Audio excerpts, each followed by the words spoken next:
Welcome to our LRC series on positioning. I'm Aldi Keene, this is Matt Braun. The topic of today's module, well, it's our second module on implications. We've been going through conceptually what are some implications of positioning and what you can do. Today, Matt's going to talk about applying, how those apply to the case he's been going through on internet services. Quick review. In our last module on implications, we talked about the fact that you could go through and make a focus decision. Focus or market coverage. Second, do you make a design change to physically try to change your position? Third, do you execute better on it? Fourth, do you communicate more effectively? Those are the four classic decisions with respect to positioning.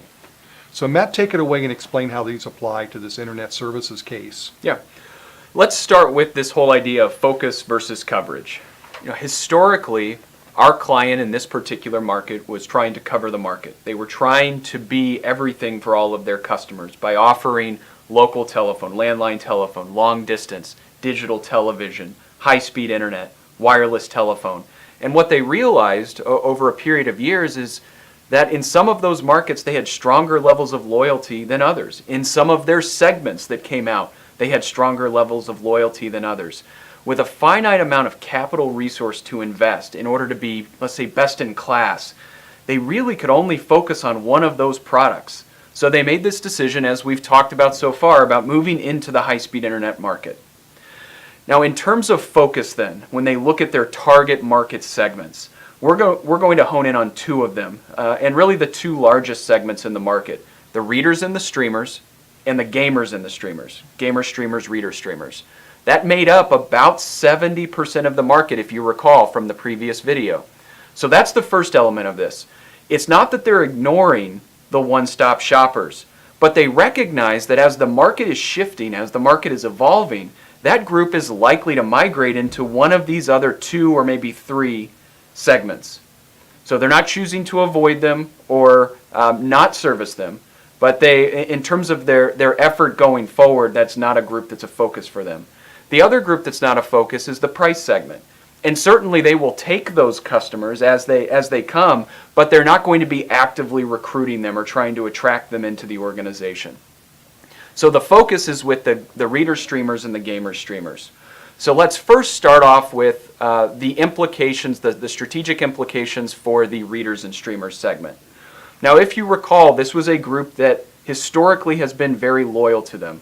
The needs and expectations that they have on our clients' business model, they value service and they're forgiving on product quality. So they're okay with issues as long as service can back them up. So what we really emphasize with our client is you need to lead with your messaging.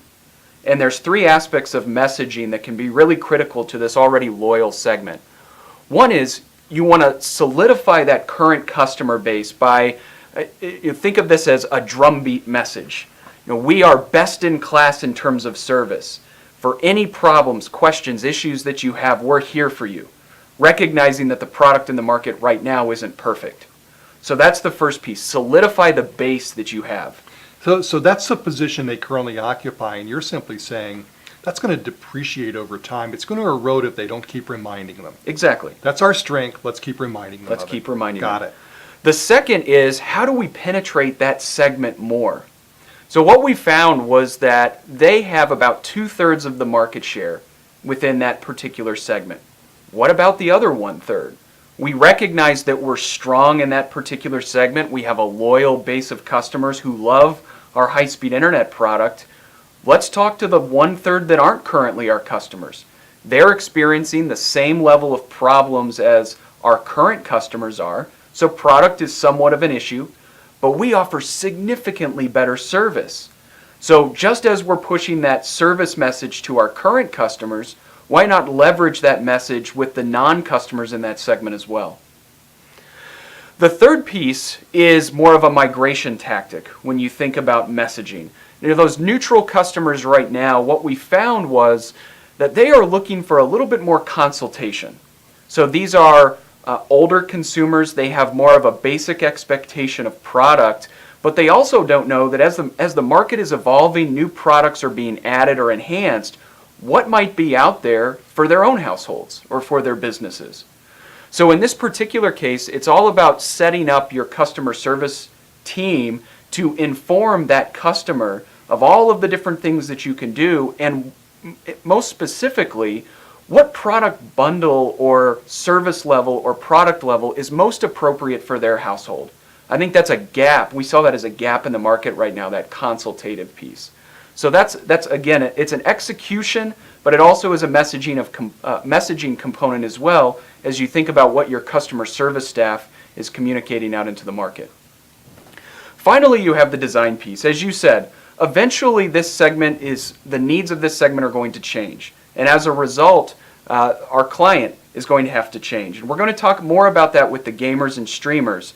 But it's identifying ways in which we can enhance the product to stay ahead of their evolving needs, recognizing that those needs are not evolving as fast as the gamers and streamers segment. So that's the readers and streamers segment. Again, it's roughly 35% of the market, and it is more about leading with a strong message and reinforcing the fact that what they expect and what they prefer from their provider is exactly what we're doing today. So let's move over then to the gamers and streamers segment, and the implications here are almost flipped in terms of prioritization. You know, what we really need to be focusing on for this group is changing our position in the market. And that starts with changing the design and then executing on that new design.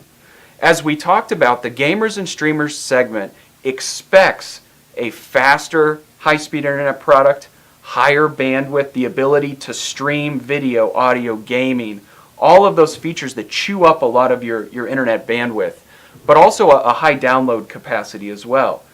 Well, right now, we are not necessarily built to deliver based on their expectations, so it's going to require a design change. But what we also found is that they are very, very sensitive to product quality, and they do not value service. In fact, service is a detriment to their relationship. If I have to call customer service, that's actually a negative for me, and we can't leverage the best-in-class service that we have with that readers and streamers segment. Matt, is that one of those examples of a message actually having a negative impact?